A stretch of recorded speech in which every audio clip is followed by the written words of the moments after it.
अस्सलाम वालेकुम जी। तो स्टूडेंट्स, लास्ट टाइम हमने जो पढ़ा वो हमारा रिवर्सिबल रिएक्शन और डायनामिक इक्विलिब्रियम था। चैप्टर 1 हमारा केमिकल इक्विलिब्रियम, इसका फर्स्ट टॉपिक हमने डिस्कस किया। ठीक है, रिवर्सिबल रिएक्शन, फॉरवर्ड रिएक्शन की डेफिनेशन हमने देखी, रिवर्स रिएक्शन क्या होता है, इरिवर्सिबल रिएक्शन क्या होता है, रिएक्टेंट्स और प्रोडक्ट्स हमने देखे। ठीक है, इसके साथ हमने हाइड्रोजन आयोडाइड की एक एग्जांपल देखी। जिस तरह से हाइड्रोजन आयोडाइड की एग्जांपल हमने देखी, सेम उसी तरह से एक बंद सिस्टम के अंदर आप कैल्शियम कार्बोनेट की एग्जांपल देखते हैं, जो कि एक रिवर्सिबल रिएक्शन कहलाता है। आज हम देखेंगे कि हमारे पास केमिकल इक्विलिब्रियम जो है ये क्या होता है। ठीक है, और आगे हम देखेंगे केमिकल इक्विलिब्रियम की टाइप्स के हवाले से। ठीक है, तो हमारा जो टॉपिक है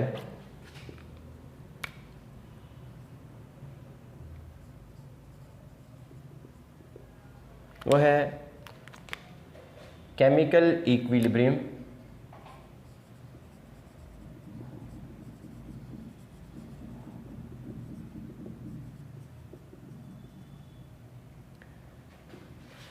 and its types.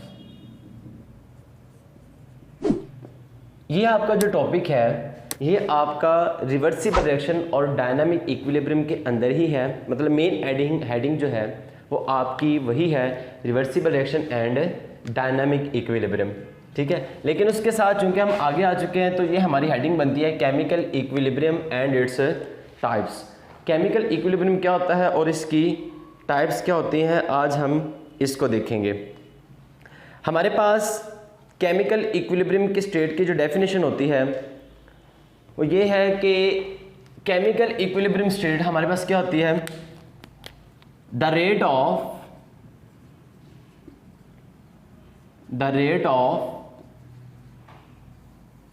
Forward reaction and the rate of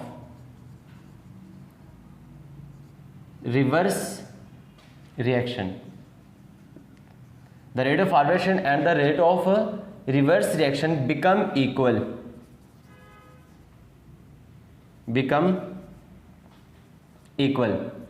ठीक है, कि फॉरवर्ड रिएक्शन का रेट और रिवर्स रिएक्शन का रेट जब एक दूसरे के बराबर हो जाता है तो इसके अंदर रिएक्ट करने वाले जो कंपोनेंट्स हैं उनकी मिकदारें कांस्टेंट रहती हैं।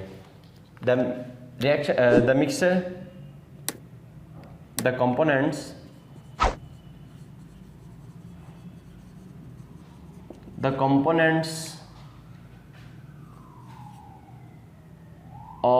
components remain constant। ठीक है, कि उसके अंदर रिएक्ट करने वाले जो कंपोनेंट हैं वो हम उनकी जो मिकदारें हैं वो क्या रहेंगी, कांस्टेंट रहेंगी। मैं पॉइंट्स बना के लिखे जाते हैं यहाँ पर। ठीक है, इसके बाद बच्चे हमारे पास दो टाइप्स आ जाती हैं। एक हमारे पास आ जाता है स्टैटिक इक्विलिब्रियम और एक हमारे पास आ जाता है डायनामिक इक्विलिब्रियम। स्टैटिक इक्विलिब्रियम क्या होता है उसको हम देखते हैं।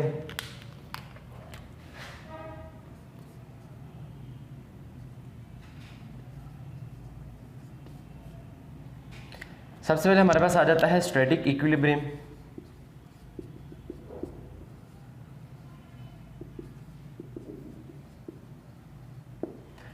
और उसके बाद हमारे पास आ जाता है डायनामिक इक्विलिब्रियम। स्टैटिक इक्विलिब्रियम क्या होता है? स्टैटिक का मतलब होता है कि रिएक्शन डज नॉट स्टॉप। ठीक है, कि ऐसा रिएक्शन जो हमारे पास रुकता नहीं, स्टैटिक इक्विलिब्रियम का हमारे पास मतलब है कि ऐसा रिएक्शन जो हमारे पास स्टॉप हो जाता है, रुक जाता है। ठीक है, रुक जाना स्टैटिक का मतलब होता है।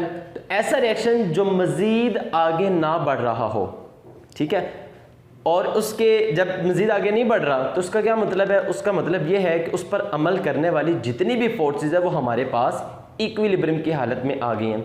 और ऐसा अक्सर हमें एक फिजिकल फिनोमेना में देखने को मिलता है कि जैसे एक बिल्डिंग है, ये वाली, ये मेरे पास एक मार्कर, सपोज कर लो एक बिल्डिंग है, ये बिल्डिंग इस तरह से गिर रही है, ये ऐसे, और इसको चाहिए कि अगर गिर रही है तो गिर जानी चाहिए इससे, लेकिन जब ये गिर रही है तो गिरते गिरते यहीं पर ये स्टॉप हो जाती है। इसका मतलब है कि इस पर अमल करने वाली तमाम फोर्सेस जो हैं वो क्या हो गई हैं, इक्विलिब्रियम की हालत में आ गई हैं। ठीक है, तो स्टैटिक इक्विलिब्रियम का मतलब होता है कि ऐसा रिएक्शन जो मजीद आगे ना बढ़ रहा हो। ठीक है, बहुत सारे ऐसे रिएक्शंस हमारे पास देखने को मिलते हैं जो मजीद आगे नहीं बढ़ रहे होते। ठीक है, वो क्या हो जाते हैं, स्टॉप हो जाते हैं। ठीक है, क्योंकि उस पर अमल करने वाली जितनी भी फोर्सेज है वो इक्विलिब्रियम की हालत में आ जाती हैं, तो उसको हम नाम देते हैं स्टैटिक इक्विलिब्रियम का। ठीक है, उसके बाद हमारे पास आ जाता है डायनामिक इक्विलिब्रियम।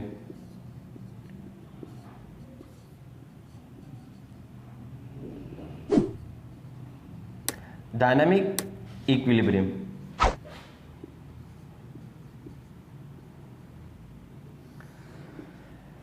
जी, तो डायनामिक इक्विलिब्रियम क्या होता है, ऐसा रिएक्शन जो रुकता नहीं। जिस तरह से हमने देखा कि हमारे पास जो स्टैटिक इक्विलिब्रियम है ये क्या होता है कि ऐसा रिएक्शन जो हो रहा है वो स्टॉप हो गया, मजीद आगे नहीं बढ़ रहा, वो स्टैटिक इक्विलिब्रियम है। लेकिन ऐसा रिएक्शन जो रुकता नहीं, ठीक है, वो हो जाता है, और जब हो जाता है तो उसका मतलब है कि उसके फॉरवर्ड और रिवर्स रिएक्शन का जो रेट है वो एक दूसरे के ऑपोजिट डायरेक्शन में आ जाता है। ठीक है, एक दूसरे के बराबर आता है लेकिन उसकी जो डायरेक्शन होती है वो क्या होती है, ऑपोजिट होती है। तो डायनामिक इक्विलिब्रियम के लिए हम ये लिख सकते हैं कि the rate of forward reaction and the rate of forward reaction and the rate of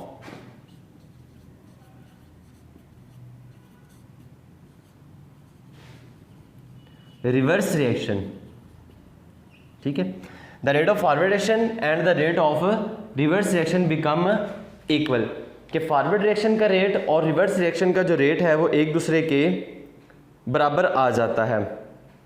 ठीक है, और हम कह सकते हैं द व्हेन द रिएक्शन, कि हमारे पास एक ऐसा रिएक्शन जिसके अंदर when the reaction does not stop, only the rates of forward and reverse reaction become equal to each other but take place in the opposite direction। कैसा reaction जो opposite direction में हो, एक दूसरे के बराबर होता है लेकिन ऑपोजिट डायरेक्शन में होता है। ठीक है, इसके लिए हम लिख सकते हैं the rate of forward reaction and the rate of reverse reaction become equal. ठीक है, अब बच्चे हमारे पास रिवर्सिबल रिएक्शन के अंदर क्या होता है, in the reversible reaction dynamic equilibrium is established before the completion of reaction. Reversible reaction के अंदर क्या होता है, रिवर्सिबल रिएक्शन के अंदर बच्चे डायनामिक इक्विलिब्रियम कायम हो जाता है।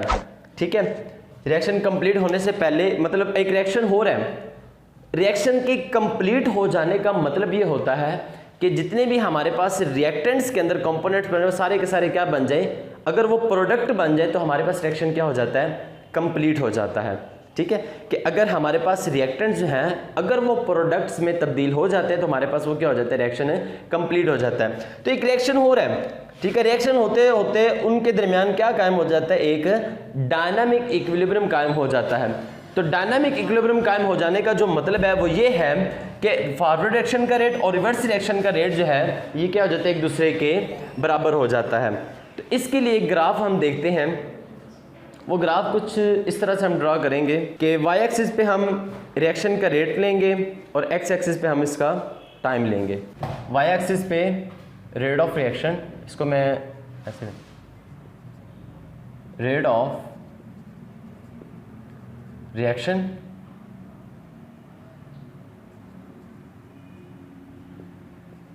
और एक्स एक्सिस पे हम ले लेते हैं टाइम ले लेते हैं। ठीक है, ये हमारे पास टाइम है और वाई एक्सिस पे हमारे पास रेट ऑफ रिएक्शन है, रिएक्शन का रेट है। अब देखें, ये हमारे पास टाइम है, इसको हम इस तरह से मेंशन कर देते हैं। ठीक है, सपोज कर लीजिए हमारे पास 20, 40, 60, 80, 100, 120, 140 एंड सो ऑन। अब स्टार्टिंग के अंदर क्या होता है कि जब कोई रिएक्शन हो रहा होता है तो स्टार्टिंग के अंदर जो रिएक्शन का रेट होता है, चूंकि उसके अंदर रिएक्टेंट्स ही रिएक्टेंट्स हैं, ठीक है, अभी जब रिएक्शन स्टार्ट हुआ है तो रिएक्शन के स्टार्ट होने का मतलब ये है कि उसके पास अभी रिएक्टेंट्स ही हैं जबकि प्रोडक्ट्स ना होने के बराबर हैं। ठीक है, तो हम यहाँ पर देखें कि रिएक्शन का जो रेट है ये ऊपर से यहाँ पर हमारे पास क्या हो रहा है कि फॉरवर्ड रिएक्शन का जो रेट होता है फॉरवर्ड रिएक्शन, यहाँ हम लिख लेते हैं फॉरवर्ड रिएक्शन, ये क्या होना शुरू हो जाता है, डिक्रीज, ठीक है, और ये ऐसे डिक्रीज होना शुरू हो जाएगा और रिवर्स रिएक्शन के रेट आहिस्ता आहिस्ता हमारे पास इंक्रीज होना शुरू हो जाएगा।